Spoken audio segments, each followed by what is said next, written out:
Imagina a cena. Lisboa, noite de Champions League. Um gol espetacular, daqueles que decidem o jogo. Mas, pro Vini Júnior, a comemoração foi brutalmente interrompida. Um insulto que trouxe de volta um fantasma que insiste em assombrar o futebol, o racismo. Vamos entender juntos como o momento que era para ser de pura alegria virou um campo de batalha. E a resposta do Vini Júnior veio rápida e veio forte. Essa declaração, que ele soltou logo depois da partida, é muito mais que um post numa rede social. É um desabafo, é um desafio. É a frase que dá o tom de tudo que a gente vai conversar aqui. Olha, tudo aconteceu numa velocidade impressionante. Em questão de minutos, a gente foi de um gol antológico para uma discussão quente, uma acusação seríssima de racismo e, por fim, a paralisação total do jogo. Uma sequência que deixou todo mundo no Estádio da Luz sem reação.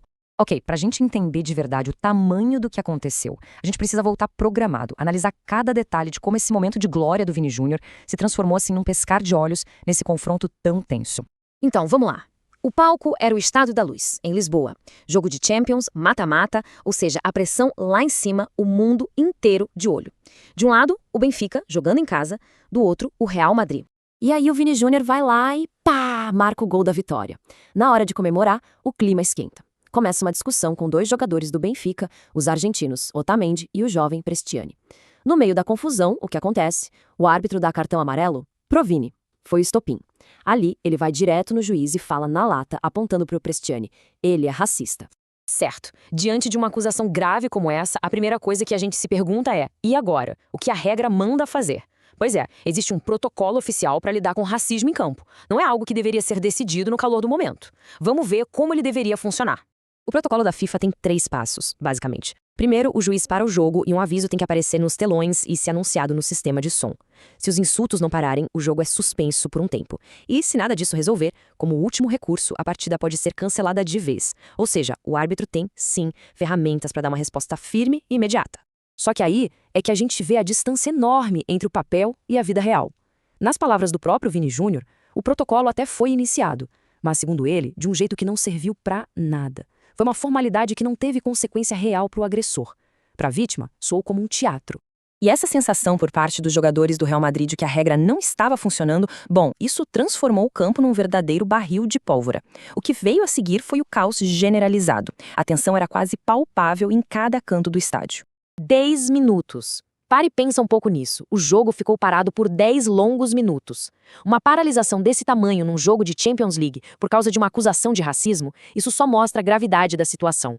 E nesses 10 minutos a coisa só piorou. Os jogadores do Real Madrid ameaçaram sair de campo, o Mbappé indignado foi pra cima do Otamendi, até o José Mourinho, o técnico do Benfica, foi conversar com o Vini ao pé do ouvido, e o pior vinha da arquibancada. A torcida do Benfica começou a xingar o Vini em coro e a jogar objetos na direção dele, um cenário de hostilidade total. Quando o juiz finalmente apitou o fim do jogo, a batalha saiu do gramado e foi para os microfones e para as redes sociais. E aí, a história se dividiu em versões completamente diferentes. A verdade virou centro de uma nova disputa. O choque de narrativas aqui é direto. De um lado, o Mbappé, companheiro de time do Vini Júnior, foi categórico. Disse que ouviu Prestiani chamar o brasileiro de macaco 5 vezes. Do outro lado, a negação total do jovem argentino, que disse que foi tudo um mal-entendido. É a palavra de um contra a palavra do outro. E o conflito de visões só aumentou. O Vini Júnior questionando o cartão amarelo que ele mesmo levou, sem entender o porquê. Enquanto isso, o José Mourinho, técnico do Benfica, fez uma manobra curiosa. Ele desviou completamente do assunto racismo e botou a culpa da confusão na comemoração do Vini Júnior, dizendo que ele acabou com o jogo. Uma clara inversão de responsabilidade que deu o que falar.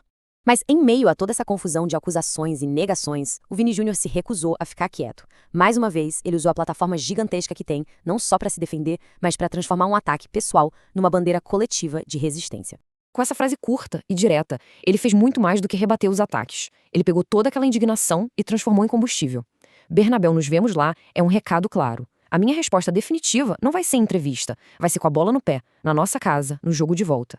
É a promessa de uma revanche, mas uma revanche esportiva. E esse caso todo nos deixa com aquela pergunta que teima em não calar, né? Se existem regras, protocolos, campanhas, por que o racismo continua sendo essa mancha no futebol? O que aconteceu com o Vini Júnior em Lisboa não foi um caso isolado.